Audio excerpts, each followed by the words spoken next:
is a pretty young organization still, and so we had a great idea, and a couple of people in the Roanoke Women's Foundation and other community members who knew about the Roanoke Women's Foundation said, hey, this could be a good fit in terms of a grant. One thing that was really great about the Roanoke Women's Foundation is that since it's based in the community, and in some ways you were able to take a risk on an idea in a way that other grant organizations weren't able to, because we didn't have 20 years of proven track record, but you believed in the idea and you really allowed us to blossom and to allow that the kitchen to come to life.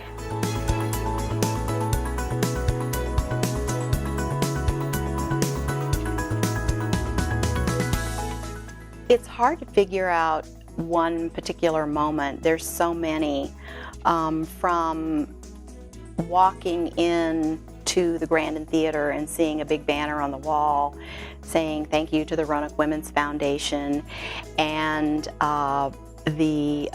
walking the Roanoke Valley Greenways. There's a small plaque on the Greenway. The refrigerated truck for the Southwest Virginia Food Bank. For instance, Bethany Hall is another example of an organization where we gave money for them to renovate their kitchen. And you can walk in and see this beautiful kitchen, and there's a sweet plaque on the wall thanking the Roanoke Women's Foundation for funding this beautiful new kitchen. Those are the things that make you really proud.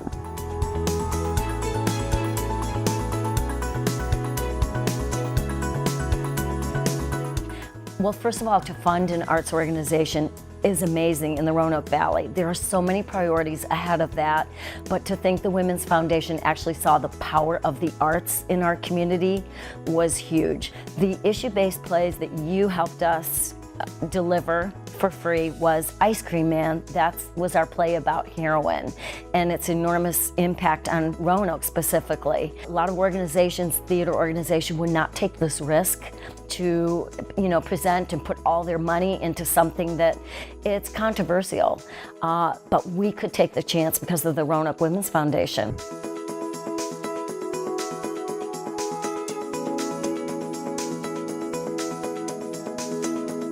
We had been serving children with autism and other special needs in our organization, the Blue Ridge Autism and Achievement Center, for years.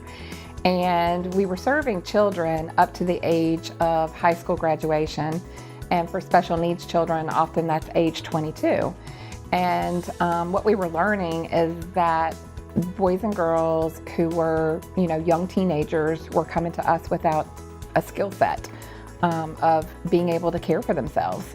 So now all of our students, after they reach age 12, are involved in a part of their educational day, which means spending time downstairs in the Joseph Webb Life Skills Center that was funded by the Roanoke Women's Foundation.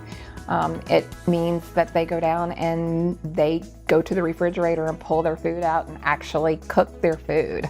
It means that they strip the bed that's down there and put it through the washing machine and dryer that was provided by the Roanoke Women's Foundation to learn how to do laundry. We have 14 and 15-year-olds who were not bathing themselves, which means, it's not an easy thing to talk about, but it means that their parents were bathing them. But now we have several young men and women who are coming in, going into the shower independently, bathing themselves, because we were able to give that to them due to a huge walk-in shower that the Roanoke Women's Foundation provided.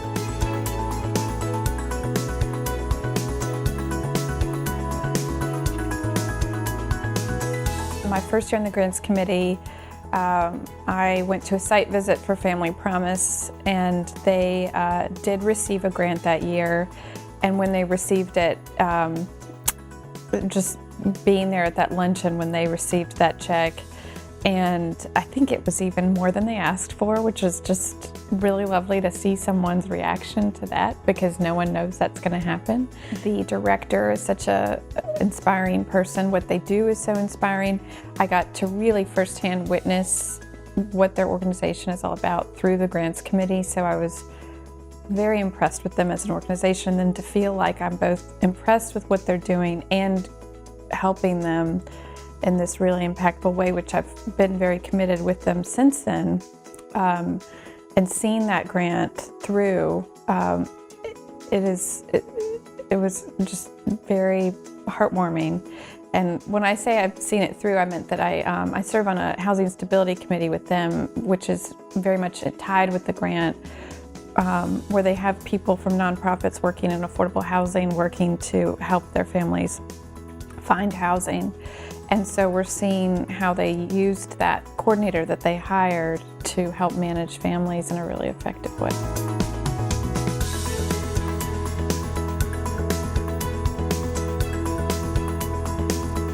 Billy and I moved to Roanoke in 2000. I very quickly became aware of the great work the Roanoke Women's Foundation was doing, and I wasn't able to join for a while. It took a while for us to be able to make that commitment, and once we were in a position to be able to make that financial commitment has just been extraordinarily important to us because of the work that they do. You know, not every organization that applies gets funded. Some organizations will apply a second time and maybe get it the second or third time. So there have been moments when you go on site visits where it's just impossible not to tear up. And I would just tell you, you know, anytime you see little kids learning and playing, and you know that they may struggle at home, and you know they don't have advantages your own children have, but you see them having a roaring good time with some grown-ups who care about them, who are working on their development, that's when, you know, you never regret writing that check, even if it made you wince a little bit when you did, when you see a kid having fun or you watch a child learning. There's nothing like it.